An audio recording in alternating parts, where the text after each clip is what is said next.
আমার আগের বাউল নিয়া এপিসোডের পরে ফরাদ ভাই একটা ভিডিও করেছিলেন। ফরাদ ভাই ওইখানে স্বীকার করেছেন যে পালাগানে যেইভাবে আল্লাহ খোদা নিয়া ফাজলামি করা হয়েছে, আবুল হোসেন সরকার করেছে, সেটা অগ্রহণযোগ্য। আমি ফরাদ ভাইয়ের সাথে এই ডায়ালগের রাস্তাটা খোলা রাখতে চাই, যদিও অনেকে বলছে যে এটা আপনার করা উচিত না, কিন্তু এটা আমি করতে চাই এই কারণেই যে এইখান থেকে একটা সমাধানের রাস্তা আসতে পারে।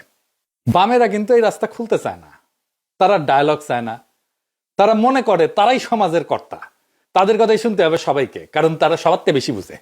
যাই হোক, আমরা ফরাদ ভাইয়ের যুক্তিগুলো আগে শুনি, তারপরে ওইটা নিয়ে আমরা একে একে আলাপটা করব আর কি। প্রথমত ধরুন আবুল সরকার এটা একটা পালা, এবং পালার মধ্যে এই ধরনের আমাদের ব্যবহার দীর্ঘকাল ধরে ছিল। এখন যদি কোনো আমাদের দেশের যে পরিবর্তনটা ঘটেছে, যে বিশেষত আপনার বাঙালি জাতিবাদী ফ্যাসিস্ট শক্তির পতনের পরে সভাপতি আমি দীর্ঘদিন ধরে বলে আসছি, এর বিপরীতে ধর্মবাদী ফ্যাসিস্ট শক্তি উত্থান ঘটবে, এটা তো খুব স্বাভাবিক ব্যাপার।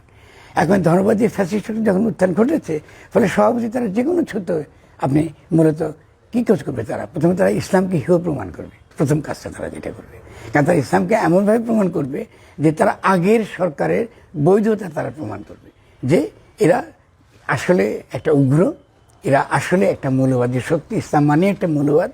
ফলে এই পরিস্থিতিটা তারা কিন্তু তৈরি করবে, তৈরি করার মধ্য দিয়ে তারা বাংলাদেশকে আঞ্চলিকভাবে এবং আন্তরিকভাবে একটা অত্যন্ত বিপদের দিকে আমাদের ঠেলে দেবে। আমি ইতিমধ্যে পিনাকি নিশ্চয় খেয়াল করেছে যে আমাদের বর্তমান সরকার কিন্তু যে আমাদের যে প্রত্যাশা, সেই প্রত্যাশা পূরণ করতে পারেননি। অনেকগুলো আপনার ইস্যু রয়েছে। শুনেছেন তো, ফরাদ ভাই বলতেছেন হাসিনা পতনের পরে ধর্মবাদীদের উত্থান ঘটছে এবং এটা স্বাভাবিক। তারা যে কোনো সুতায় দুইটা কাজ করবে, প্রথমে তারা ইসলামকে হেয় প্রমাণ করবে, এমন ভাবে হেয় করবে যেন আগের সরকার যা যা বলতো ইসলাম সম্পর্কে সেটাই সত্য বলে মনে হবে, আর আঞ্চলিকভাবে এবং আন্তর্জাতিকভাবে আমাদেরকে বিপদের মুখে ঠেলে দেবে। এরপরের কথাটা শুনেন। তিনি ঠিক পুরো কথাটা এক্স্যাক্টলি যে ভাষা তিনি ব্যবহার করেন সেই ভাষাটাই তিনি বলেছেন, এবং তিনি নিঃসন্দেহে তিনি বুঝতে পেরেছেন এটা সঠিক হয়নি, এই ভাষা ব্যবহারটার মধ্যে ভুল ছিল। কিন্তু পালাগানে আমাদের বাংলাদেশে এর আগে কিন্তু এরকম ভাষা ব্যবহার করতেন পালা, কিন্তু এটা কিন্তু তিনি অভিনয় করছেন। মানে পিনাকির প্রথম তার ভুল যে তিনি অভিনয় আর একজন ব্যক্তির বক্তব্য এই দুইয়ের মধ্যে তিনি পার্থক্য করতে পারলেন না, এটা খুব দুর্ভাগ্যজনক। কিন্তু তারপরে আমি মনে করি এটা সত্ত্বেও এই ধরনের ভাষা ব্যবহার করাটা ঠিক হয়নি, এবং এটা যদি সত্যিকার অর্থে আমাদের দেশের জনগণ আঘাত পেয়ে থাকে, তারা নিঃসন্দেহে আবুল সরকার এসে বলবে, আমি তার সঙ্গে দাঁড়িয়ে বলবো যে এটা অত্যন্ত অন্যায় কাজ হয়েছে, এরকম ভাষা ব্যবহার করা ঠিক নয়। শুনলেন তো, ফরাদ ভাই নিজেই বলছেন আবুল হোসেন যে ভাষা ব্যবহার করেছে সেই ভাষা ব্যবহার করা উচিত হয় না। এরপরে আসেন, ফরাদ ভাই বলছেন যে কিভাবে তাকে গ্রেপ্তার করা হয়েছে। কিন্তু আমি তখন সেই মুহূর্তে যখন তাকে আপনার গোয়েন্দারা ধরে নিয়ে যায়, তখন তাদেরকে বলা হয়েছিল আপনারা তাকে রক্ষা করা, নাগরিককে রক্ষা করা, সেখানেই তাকে পিটিয়ে মেরে ফেলা হবে।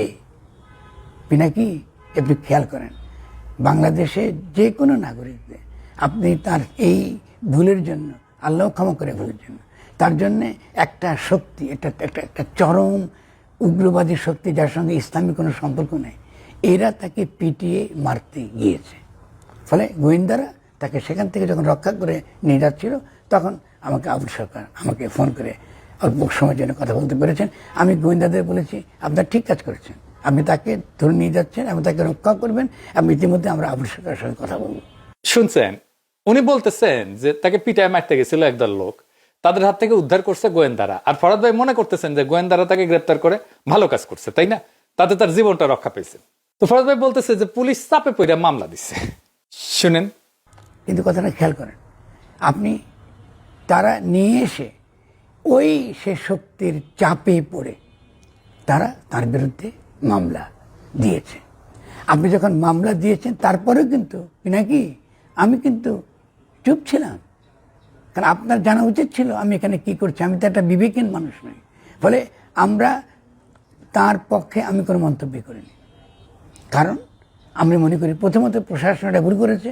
ফলে প্রশাসনের সঙ্গে আমার সরাসরি কথা হয়েছে, আইজিপির সঙ্গে, যে আপনারা কেন এই বিরুদ্ধে মামলা দিয়েছেন, কারণ আপনারা তো আমাদেরকে কথা দিয়েছেন যে নাগরিকদের আপনি রক্ষা করছেন, তার যে অধিকার সেই অধিকার তো আপনি ক্ষুণ্ণ করতে পারবেন না, তাহলে মামলা দেওয়া তো দরকার ছিল না। প্রশাসনের সাথে ফরাদ ভাই নাকি কথা বলছেন যে কেন তারা মামলা দিল। না ফরাদ ভাই, আমি বিনয়ের সাথে বলতেছি মামলা পুলিশ দেয় নাই। ধর্ম অবমাননা, কটূক্তি এবং দাঙ্গা উস্কা দেওয়ার অভিযোগে মামলা দিছে ঘিওর বন্দর মসজিদের ইমাম মোহাম্মদ আব্দুল্লাহ, বিবিসি বলছে। এবার আসেন পরের বিষয়টা দেখি। আমি সব এক এক করে দেখাই নিতেছি, কারণ এটার উপরেই আমরা আলোচনাগুলো পরে করব। কারণ মামলা না দিয়ে যদি আমরা আবুল সরকারকে সেদিন সকলের সামনে গিয়ে বলতাম যে তিনি যে ভাষা ব্যবহার করেছেন এটা ঠিক নয়, এটা আমাদের অনুভূতিকে আঘাত করেছে, তা পুরো জিনিসটা কিন্তু মিটে যেত। শুনেছেন তো, ফরাদ ভাই বলতেছেন যে উনি ভাবছিলেন এটা মিটমাট হয়ে যাবে, আবুল হোসেন মাপ চাইবে, ধর্মীয় নেতাদের মধ্যস্থতায় এটা একটা মীমাংসা হবে। এখন এই জায়গাটা ভালো করে লক্ষ্য করেন। এরপরে ফরাদ ভাই যা বলবেন এখানে লুকায় আছে সকল ষড়যন্ত্র। ফরাদ ভাই বলতেছেন ষড়যন্ত্র তথ্য দিয়ে রাজনীতি ব্যাখ্যা করা যায় না, আমি আসলে দেখাই দেব আসল ষড়যন্ত্রটা কোথায়। ফরাদ ভাই বলতেছেন যে মানিকগঞ্জে আবুল হোসেনের অনুসারীরা মানববন্ধন করবে। ফরাদ ভাই বলতেছেন উনি মানা করছিলেন, কারণ এইটা সেন্সিটিভ ইস্যু, আর এই ইস্যুটা মীমাংসা হবে। শুনেন। প্রথমত বাউলরা শাহ আলী দরগার সামনে একটা মানববন্ধন করেছে। সে মানববন্ধন করার পরে মানিকগঞ্জে মানববন্ধন করার তারা সিদ্ধান্ত নিয়েছিলেন। আমরা তখন তাদেরকে বলেছি আপনারা মানিকগঞ্জে এই ধরনের মানববন্ধন করবেন না, এটা একটা সংবেদনশীল একটা ইস্যু, এটা মীমাংসার একমাত্র পথ হচ্ছে কথা বলা, এবং যারা সত্যিকার অর্থে ইসলামকে ভালোবাসেন, বাংলাদেশকে ভালোবাসেন, তাদের সঙ্গে বসে এটা একটা মীমাংসা করা। কিন্তু স্বভাবতই আবুল সরকারের কিছু নিরীহ ভক্তগুলো আছে, এই নিরীহ মানুষগুলো ওখানে গিয়ে মানববন্ধন করেছে রে ভাই, তার তো একটা প্রতিবাদ করা, তাদের গুরুকে ধরে নিয়ে গেছে, তার তো একটা প্রতিবাদ করার অধিকার আছে নাকি? দেখুন বাউলদের কিভাবে লাথি মারা হচ্ছে, কিভাবে পিটিয়ে তাদেরকে পানিতে ফেলে দেওয়া হচ্ছে, বিভিন্ন জায়গায় কিভাবে বাউলদেরকে পেটানো হচ্ছে, তার ক্লিপগুলো দেখুন। আপনি কিন্তু এদের ব্যাপারে কিচ্ছু বললেন না, একটু বিস্মিত হয়েছি আমি। ভরত ভাই বলেন তো, এখন তারা আপনার কথা তো শুনলো না, কেন শুনলো না? কেন মানববন্ধন করতে গেল? ওইখানেই রহস্য। তারা জানে ওইখানে তৌহিদে জনতার মিছিল আছে, আপনি নিজেও মানা করেছিলেন, আপনি মীমাংসার চেষ্টা করেছিলেন, সেটা তো ভেস্তে গেল। ভরত ভাই বুঝলেন তো, ষড়যন্ত্র যে হয় এটা মানলেন তো। তাতে এটা জেনে শুনে করছে যে এখানে একটা সংঘাত ঘটার সম্ভাবনা আছে। আমি যদি জানি ওইখানে সংঘাত হইতে পারে, জেনেই যদি যাই, তাহলে মার খাওয়ার জন্য কি আমার অন্য কাউকে দোষ দেওয়া যায়? যায় না। দ্বিতীয় প্রশ্ন হচ্ছে, আপনি নিজেই বলতেছেন যে আবুল হোসেন সরকারকে পিটায় নাকি মারতে গেছিল, গোয়েন্দারা অ্যারেস্ট করে জীবন রক্ষা করছে। তো আবুল সরকারের অনুসারীরা কি আবুল সরকারকে মাইরা ফেলার জন্য মানববন্ধন করছে? তারপরের দিন ধরেন মানববন্ধন করার কারণে পুলিশ তারে ছেড়ে দিল, কারণ আমরা তো একটা কাজ করি, এটা অবজেক্টিভ নিয়ে। তা আমার অবজেক্টিভ হচ্ছে আবুল হোসেন সরকারকে ছেড়ে দিতে হবে। পরের দিন মানববন্ধন করলো, ছেড়ে দিল ধরেন পুলিশ, তাহলে আবুল হোসেন সরকার কি আরো বিপদগ্রস্ত হইল না? আপনি তো বললেন যে তারে গ্রেপ্তার করে ভালো করছে, তো তাই গ্রেপ্তার হয়ে থাকাটাই তো তখন ভালো ছিল, তাই না? তার সিকিউরিটি এখন কে দিবে? তাহলে বুঝছেন তো ফরাদ ভাই, এই পুরা বিষয়টা এখন এমন একটা জটিল জায়গায় পৌঁছেছে যে এইটার কোনো সমাধানের রাস্তা মনে হয় খোলা নাই। তারপরে আপনারা একের পর এক কর্মসূচি দিতেছেন, মানে আমি জানি না একের পর এক কেন কর্মসূচি দিতেছেন, দিয়ে কি অ্যাচিভ করতে চান, কারে কি বলতে চান আমি জানি না। সমাধান চাইতেছেন নাকি সংঘাত চাইতেছেন আপনারা, আমি ঠিক জানি না। আবার আপনি আমারে নিয়ে উল্লেখ করে ভিডিও করছেন, এটাতে বাম্পারের অনেকে পুচ্ছে আগুন ধরে গেছে, মানে লোক হইতেছে 2.5 কাঠ, তার মধ্যে ভাগ হয়ে যেতেছে 50টা। যাই হোক, আলাপে ফিরে আসি। আমি মনে করি ভারত ভাই, বাউল আর গান সংক্রান্ত ইস্যুটা পুরাটাই ইন্ডিয়ান গোয়েন্দা সংস্থা তৈরি করার ইস্যু। কিভাবে আওয়ামী লীগকে ফিরে আনা যায় তার ড্রেস রিহার্সেল। আনসার লীগ দেখেছেন না, সংখ্যালঘু লীগ, নারী লীগ, পুলিশ লীগ, আর্মি লীগ, শিক্ষক লীগ, প্রশাসন লীগ, মাজার লীগ, এইসব মারা খাওয়ার পরে এখন গান লীগ আনিছে। প্রথম আনিছে গানের শিক্ষক নিয়ে, যে গেঞ্জামটা হয়েছে প্রাইমারি স্কুলে, সেটা নিয়ে। আমি চায়নাত গেছি, উঠি আমাকে জিগায় তোমরা নাকি গানের টিচার নেওয়ার বিরোধী। চায়না থেকে ফেরার পরে এইখানে ফ্রেঞ্চ ইন্টেলিজেন্সের লোক যারা কয় যে তোমার সিকিউরিটি ইস্যু নিয়ে আমরা দেখাশোনা করি, আসলে কি করে কে জানে। যাই হোক, কিন্তু আসলে আসলে ওরা আসে বাংলাদেশ সম্পর্কে তথ্য নিয়মিত নেওয়ার জন্য, আমিও দেই, কোনো অসুবিধা নাই। তো আমার বাসাতে এসেছে, এসে জিগায় যাতে তুমি নাকি স্কুলে গানের টিচারের বিরোধিতা করিছো। চিন্তা করেন কই গেছে, কই চলে আসছে কথা। তো আমি কই ঠিকই করেছি, আরো করব। কইলাম বাংলাদেশে প্রাইমারি স্কুল কয়টা আছে জানো? না জানি না। আমি বললাম 65,000 আছে। গানের টিচার কতজন নেওয়া হইতেছিল জানো? না জানি না। আমি বললাম 2,500। তো কইতেছে ক্লাস্টার ভিত্তিতে নেওয়া হইতেছে, মানে কয়েকটা স্কুল মিলে একটা গুচ্ছ ক্লাস্টার হইবি, সেই গুচ্ছের দায়িত্ব হইতেছে একটা টিচারের, বুঝছাও? তো 65,000 স্কুলে 2,500 টিচার দিলে এটা দিয়ে যদি কভার করতে হয়, তাহলে একজন টিচারকে কয়টা স্কুলে দায়িত্ব পালন করতে হবে? 26টা স্কুলে। এটা কি হারকিউলিস? এক টিচার 26টা স্কুলের দায়িত্ব নেবে? এই 65,000 স্কুলের মধ্যে অর্ধেকের বেশি স্কুলে হেডমাস্টার নাই, মানে ব্যানে করছি না, 34,106টা স্কুলে হেডমাস্টারই নাই। তো ওই হেডমাস্টার দিতে পারে না, আর গানের টিচার দিতেছে। মানে একটা মস্করার একটা সীমা পরিসীমা আছে তো, ফাইজলামের একটা সীমা পরিসীমা আছে তো। তার উপরে দেখেন, আমরা যখন ছোট ছিলাম তখন মৌলভী স্যার থাকতো না স্কুলে একজন, সে মৌলভী স্যারের পদ কিন্তু এখন নাই, হাসিনা খায়া দিছে। তারপরে হেফাজতের একাংশ কওমি জননী উপাধি দিছিল হাসিনারে। বাংলাদেশ মুসলমান প্রধান দেশ, আর সেই দেশে স্কুলে ইসলাম ধর্ম শিক্ষকের পদ খাইয়া দিয়া, প্রধান শিক্ষকের পদ পূরণ না কইরা এমন একটা বিষয়ের কয়েকজন টিচার নিয়োগের জন্য দেওয়া না হইলো, তাহলে তো সন্দেহ হবেই, হবে না? খুবই স্বাভাবিক ঘটনা এটা। গানকে একটা পলিটিক্যাল ইস্যু বানায় আওয়ামী লীগকে ফিরে আসার প্ল্যাটফর্ম বানায় দেওয়ার চেষ্টা করা হয়েছে। আমি প্রমাণ দিই এটা ফরাদ ভাই, আপনার প্রোগ্রাম থেকে প্রমাণ দিই। এক আওয়ামীপন্থী বাউল আইসা বলতেছে জুলাই যোদ্ধারা পাকিস্তানি, আপনার শিষ্য সহকর্মী রোমেল তারে ধরছে। দেখেন, আপনি আওয়ামী লীগের দালাল, আপনি জুলাই যোদ্ধাদেরকে খুনি বলছেন কেন? না, আমি পাকিস্তানি বলছেন কেন? আপনি এই এলাকা থাকবেন, আমরা জিনিসের সলভ করতে যাচ্ছি, আপনি আওয়ামী লীগের দালাল হিসেবে উস্কানি দিচ্ছেন। আপনি এই জিনিসটাকে উস্কানি দিয়া এটা আপনি মৌলবাদী, আপনি জঙ্গি, আপনি জুলাই যোদ্ধাদেরকে পুলিশ হত্যাকারী বলছেন কেন? বলছেন আপনি, আপনি ভিডিও আছে সোশ্যাল মিডিয়াতে, আপনাকে যদি এলাকায় দেখি তারপরে কিন্তু ভিডিও আমি আপনাকে আওয়ামী লীগের দালালি করে বাউলদেরকে বিপদে ফেলাচ্ছেন কিন্তু আপনি। আমরা এই যে সলভ করার সমাধান চেষ্টা করতেছি, আর আপনি সে বাউলদের মধ্যে আওয়ামী লীগের রেটোরিক করাচ্ছেন, ইন্ডিয়ার ক্যাম্পেইন, শেখ হাসিনার ক্যাম্পেইন।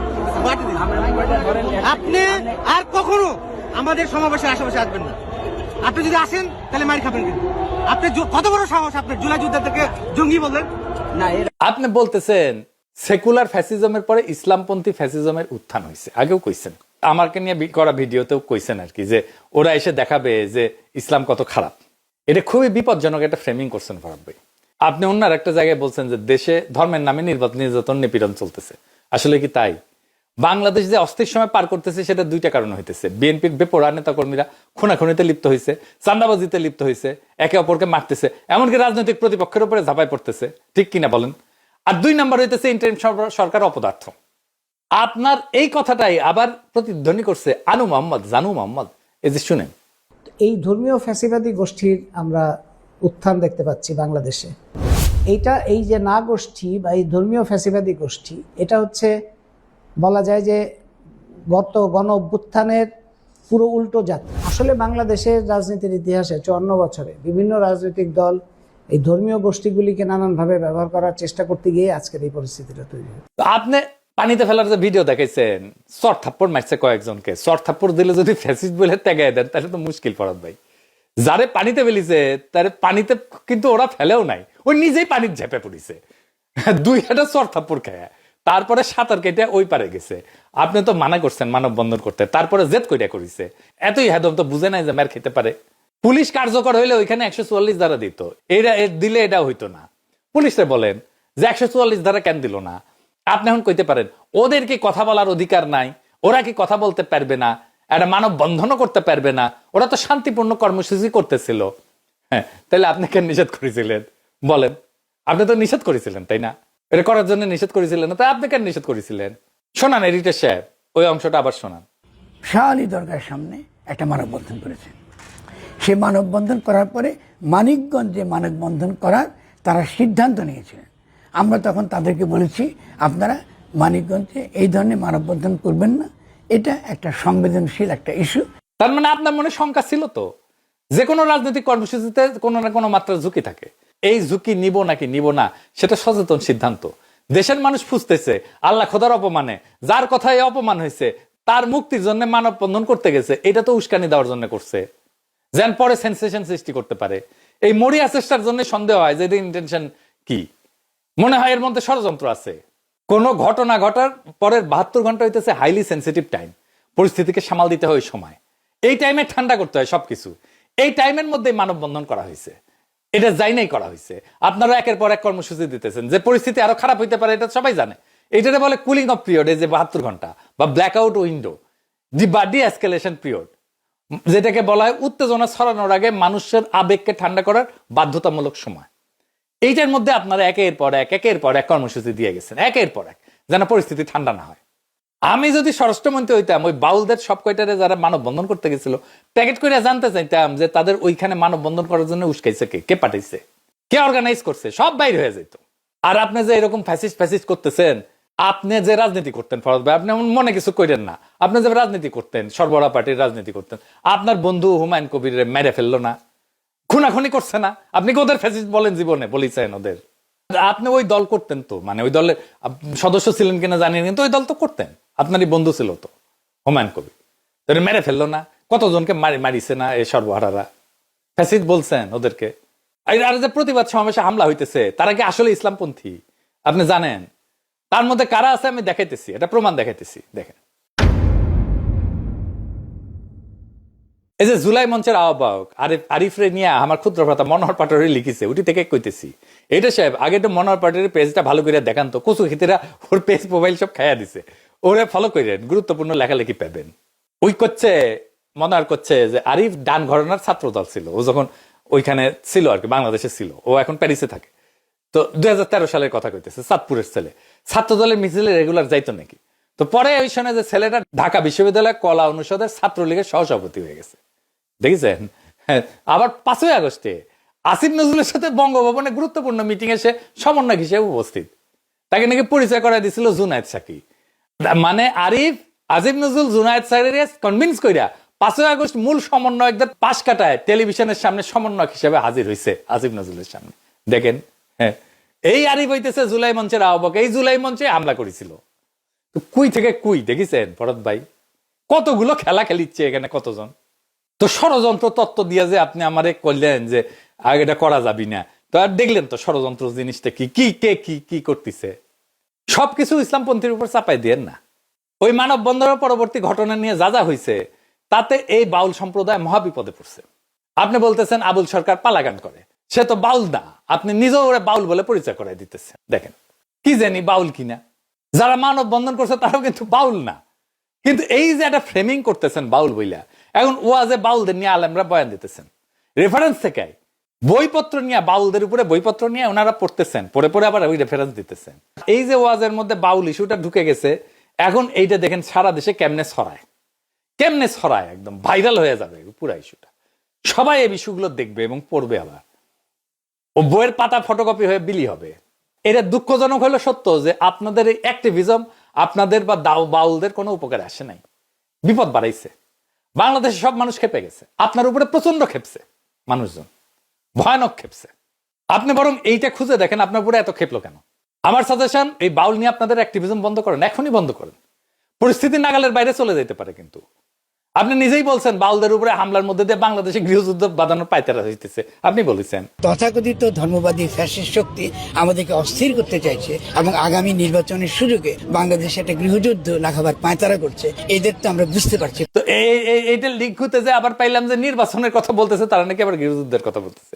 যে যারা নির্বাচনের কথা বলে তারা গৃহযুদ্ধের কথা বলে, তারা বাংলাদেশে আগামী দিনে অস্থিতিশীলতা এবং গৃহযুদ্ধ বাঁধাবার পরিকল্পনার জন্য তারা এটা করে। দেশ কি এখন গৃহযুদ্ধের দিকে এগোচ্ছে? এখন তো আছে, সামনে ফেব্রুয়ারিতে নির্বাচনের কথা ডেফিনেটলি গৃহযুদ্ধ। সবগুলো দল, আপনি তো এক্সপ্লোর করেছেন জনগণ, গৃহযুদ্ধ আমাদের কি হবে? তারা তো জনগণের কাছেই ভোট চাইতে যাচ্ছে। না, ভোট তো জনগণ আপনাকে বলেন, আপনার যেহেতু ক্ষমতা আছে, আপনি সে ক্ষমতাটা ব্যবহার করছেন, সেনাবাহিনী অস্ত্র দিয়ে আপনি বলতেছেন জনগণকে যে নির্বাচনে যেতে হবে। জনগণকে তো জিজ্ঞাসা করেন না যে আপনি নির্বাচন করবেন কি করবেন না। যদি আপনি গণভোটই করতে চাইতেন, তাহলে বলতেই চাইতেন যে আপনাকে নির্বাচন চান না নতুন গঠনতন্ত্র চান। আপনি তা তো করছেন না, আপনি সমস্ত কিছু করছেন জনগণের বিরুদ্ধে। তো তারপরে আপনি কি গৃহযুদ্ধ আমাদের কি হবে? ঠিক আছে, আমি তো আওলাই গেলাম ফরহাদ ভাই। যাই হোক, আপনি বলছেন যে আব্বাসী হুজুর আপনার হত্যার হুমকি দিছে। এই এনাতুল্লাহ আব্বাসী আমাকে হত্যা করবেন, আমার দাড়ি চেটে ফেলবেন, আমাকে পিটিয়ে দেশ থেকে তাড়িয়ে ফেলবেন। কাউরে হত্যার হুমকি দেওয়াটাই একটা অপরাধ। যাই হোক, আপনি বলছেন যে আব্বাসী হুজুর আপনার হত্যার হুমকি দিছে। দেখেন, মির্জা ফখরুল তো আপনার পক্ষে বিবৃতি দিছে, তাই না? শুনেন। আমি মনে করি বাউলদের উপর হামলা এটা একটা ন্যাক্কারজনক ঘটনা, আমরা এর তীব্র নিন্দা জানাই। ধর্মান্ধ খুইয়া তো বিবৃতি দিল, কইলে ছিলেন তো উনার দলের স্থায়ী কমিটির সদস্য মির্জা আব্বাস তো আব্বাসী হুজুরের সাথে ওয়াজের মঞ্চে কথা বলেন। দেখেন, ওনারা বলেন ওনাদেরকে ভোট দিলে জান্নাতে যাবেন, না দিলে জাহান্নামী হবেন। আমি বুঝতে পারি না, যদি ওনাকে ভোট দিলে জাহান্নামের ফাসলা হয়ে যায়, তাহলে আমাদের নামাজ, রোজা, কোরবানি কিংবা অন্যান্য ধর্মীয় কাজ করার প্রয়োজনটা কি? এটা মিলে গেছে, আব্বাস আর আব্বাসী হুজুর নামে নামে মিল আছে, দেখেছেন? তো বিএনপি রে বলেন যে এটা আমারে বলে লাভ আছে, ওই আব্বাসী হুজুরের সাথে আমার কোনো যোগাযোগ নাই। অনেক আলেমের সাথে যোগাযোগ আছে, কথাবার্তা হয়, কিন্তু ওনার সাথে যে কারণে হোক আমার এতদিন পর্যন্ত কোনো কথা হয়নি, কোনো যোগাযোগ হয়নি। যাই হোক, এবার আসেন সমাধানের রাস্তা খুঁজি। বাউল সম্প্রদায়ের একটা নিজস্ব সাধন পদ্ধতি আছে, জীবন আচার আছে। তারা প্রচলিত ধর্ম আচারের বাইরে থাকে। বাউলরা প্রচলিত ধর্মীয় কায়দা কানুন এরা মানে না। কথা তো সত্য নাকি? আলেমরা কিন্তু বাউলদের আলাদা ধর্ম হিসেবে মাইনে নিতে রাজি আছে, যদি তার আলাদা ধর্ম হয়। কাদিয়ানি সম্পর্কে যে আপত্তি, সেই জায়গায় এসে দাঁড়াইতেছে কিন্তু তাদের বাউল নিয়ে আপত্তি। জানেন এটা দাঁড়াইবে, এটা আপনারা যত অ্যাক্টিভিজম করবেন এটা এই জায়গায় এসে দাঁড়াবে। আলেমরা বাউলকে ধর্ম হিসেবে আলাদা করতে চায়, কিন্তু বাউলরা নিজেদের ধর্মীয় পরিচয় এটা ছাড়তে চায় না। ফলে ধর্ম আঘাত বরং আধ্যাত্মিক স্বাধীনতা, এই দুয়ের মধ্যে সংঘাত তৈরি হয়। এইটা বাংলাদেশের লোক সংস্কৃতি এবং ধর্মীয় বাস্তবতার মধ্যে সবচেয়ে কঠিন প্যারাডক্স। আপনাকে একজন সোশ্যাল সায়েন্টিস্ট হিসেবে, অ্যাক্টিভিস্ট হিসেবে, রাজনীতিবিদ হিসেবে, দার্শনিক হিসেবে এইটার সলিউশন খুঁজে বের করতে হবে। বাউলরা নিজেরা নিজেদেরকে ধর্ম বলে মনে করে না, কিন্তু ধর্মীয় পরিচয় বজায় রেখে ভিন্ন আধ্যাত্মিকতা চর্চা করে। এইটা ইসলামিক চিন্তার কাছে সন্দেহজনক মনে হয়। এই সমস্যার বাস্তবসম্মত সমাধান কি? দেখেন, ব্যক্তির অপরাধ বরং ঐতিহ্যের দায়, এটা স্পষ্ট রাজনৈতিক লাইন আলাদা করতে হবে। এখানে ন্যারেটিভ লাইনটা কি হবে? যে আল্লাহকে গাল দেয় সে বাউল না, সে অপরাধী। অপরাধীর বিচার হবে, কিন্তু তার নামে আমরা বাংলার একটা ঐতিহ্যকে ফাঁসিতে ঝুলাবো না। এই তো, এটা পরিষ্কার করে বলতে হবে যে এই ব্যক্তির এই কথাগুলো আমরা ধর্মের অপমান বলে মনে করি। আপনি এটা তার পাশে বলতে পারেন এই কথার দায় পুরো বাউল সমাজের না, কিন্তু আপনি উল্টা করতেছেন। তো আপনি বলতেছেন যে না, সে ধর্ম অপমান করনি, না আপনি বলতেছেন না এটা অভিনয় করছে, পালাগানে এইসব থাকে। তো আপনি তো বাংলাদেশের সাধারণ মুসলমান জনতার কাছে মেসেজ দিতে হবে যে বাংলাদেশের সাধারণ মুসলমানের ইমানকে হালকাভাবে নেননি। আবার একই সাথে কালচারাল ক্লিনজিংও করা হইতেছে না, এইটা প্রথম কুলিং, আপনারা এটা করেন নাই। 2 নাম্বার হইতেছে তওবা এবং তাফসীর প্রক্রিয়া। গালমন্দকে আইসোলেটেড কেস বানানো, এখানে কনসেপ্টটা খুব গুরুত্বপূর্ণ। যেমন ধরেন কেউ অপমানজনক কথা বলল, সঙ্গে সঙ্গে 3 থেকে 7 দিনের মধ্যে একটা ফর্মাল প্রক্রিয়া চালু করতে হবে। এইটা যে ব্যক্তি কি স্বীকার করছে যে বাড়াবাড়ি হয়েছে, কি কনটেক্সটে বলছে, সে কি প্রত্যাহার এবং ক্ষমা চাইতে প্রস্তুত। যদি ব্যক্তি বলে যে আমি ভুল করছি, কথা প্রত্যাহার করতেছি, আমি তওবা করতে চাই, আল্লাহ খোদার কোনো অবমাননা আমার উদ্দেশ্য ছিল না, তাইলে প্রবলেমটা সলভ হয়ে গেল। কিন্তু যদি সে একগুয়া থাকে যে আমি ইচ্ছা করে বলছি, আরো বলবো, তখন তো তাকে ফ্রি আর্টিস্ট বলা যায় না, তাকে আইনগত অপরাধী হিসেবে ট্রিট করতে হবে। তো এবং এই মডেলের রাজনৈতিক ভাষা হইতে পারে যে তওবার দরজা খোলা, কিন্তু তামাশার সুযোগ নাই। এটাই তো ইসলামেরও কথা। যখন কেউ আল্লাহ খোদা নিয়ে বাজে কথা বলে, মানুষ খেপবে, এটা খুবই স্বাভাবিক, এটাই বাস্তব। এটাকে শুধু আবেগহীন ভাষায় শান্ত করা যাবে না। সেইখানে ফরহাদ ভাই, আপনার যেটা করার দরকার ছিল, প্রথমে আপনার ব্যবহার করা উচিত ছিল একটা ইমানি ভাষা। আপনাকে বলতে হইতো আমরা পরিষ্কার ভাষায় বলতেছি আল্লাহ রসুলের অপমান আমাদের কাছে বরদাস্তযোগ্য না, যারাই করছে ভুল করছে, আমরা তার বিরুদ্ধে স্পষ্ট অবস্থান নিতেছি। এই কথাটা বলাটা জরুরি। এইটা আপনার রাজনৈতিক পুঁজি না, এটা মুসলিম জনগণের প্রতি ন্যূনতম সম্মান। এই প্রত্যাশা তো আপনার কাছে সবাই করতেই পারে। দ্বিতীয়ত, আপনি একটা আইনগত ভাষা ব্যবহার করতে পারতেন, সাথে সাথে আপনি মেসেজ দিতে পারতেন ধর্মকে যদি সত্যিই সম্মান করেন তাহলে আইনকে সুযোগ দেন তার পথে যাইতে। এই দ্বৈত লাইনটাই কাজের লাইন হইতো। তাইলে পলিটিক্যাল ক্লেম আপনার কি হবে? যে আপনাকে স্বীকার করতে হবে যে কিছু ব্যক্তি আল্লাহ খোদা বিষয়ে অপমানজনক কথা বলছে, এটা ভুল, এটা নিন্দাযোগ্য, এটা আপনি বলছেন। কিন্তু আপনি আমার সাথে ভিডিওতে যেটা বলছেন সেটা কিন্তু স্টেজে যায় বলতেছেন না। 2 নাম্বার হইতেছে যে আপনাকে আলাদা করতে হবে যে ব্যক্তি ভুল করছে, কোনো ঐতিহ্য ভুল করে নাই। আর প্রস্তাব দিতে হবে যে আপনি ব্যাখ্যা করবেন, দরকার হলে তওবা করবে, আইনগত বিচার হবে, সামাজিক একটা চার্টার থাকবে, একই সাথে এটা চালু হবে। আর আপনাকে ভবিষ্যতের গ্যারান্টি দিতে হবে যে ধর্ম নিয়ে গালি দিলে তুমি আর স্রষ্টাকে খোঁজা সাধক না, তুমি আইন ভাঙা অপরাধী। আল্লাহকে গালি দেওয়া সে বাউল না, হইতেই পারে না, এটা বেয়াদবি। এই বেয়াদবির বিচার হবে। কিন্তু এই অজুহাতে আমরা একটা সংঘাতের রাস্তা খুলে দেব না। অপরাধীকে শাস্তি দেবে আদালত, ঐতিহ্যকে না। আপনাকে খুবই স্পষ্ট করে বলতে হবে যে আল্লাহ রসুলের অপমান আমি মানি না, মানার প্রশ্নই আসে না। কিন্তু ইসলাম যেন কখনো এই গণহিংসার পুঁজি না হয়, এটাও ইমানের অংশ বলে আমি মনে করি। এটা আপনাকে বলতে হইতো। এইটুকু বললে সব সমস্যার সমাধান হয়ে যেত সহজে। আশা করি ফরহাদ ভাই আমি আমার প্রস্তাবটা বুঝাইতে পারছি। আমি মাজার নিয়ে আরেকটা এপিসোড করব, কারণ এই মাজার নিয়ে যে প্রবলেমগুলো তৈরি হইতেছে সেটার একটা সলিউশনের রাস্তা খুঁজে বের করা দরকার। এই গুরুত্বপূর্ণ ইস্যুগুলা সামাজিক বিতর্ক দিয়ে ফয়সালা করতে হবে, আর কোনো রাস্তা নাই। আশা করি এই ডায়ালগে আপনি অংশ নেবেন এবং সংকট থেকে উত্তরণের রাস্তা খুঁজবেন। একই সাথে আপনার প্রতি আমার প্রত্যাশা থাকলো, আপনার প্রতি জাতিরও প্রত্যাশা আছে। ইনকিলাব জিন্দাবাদ।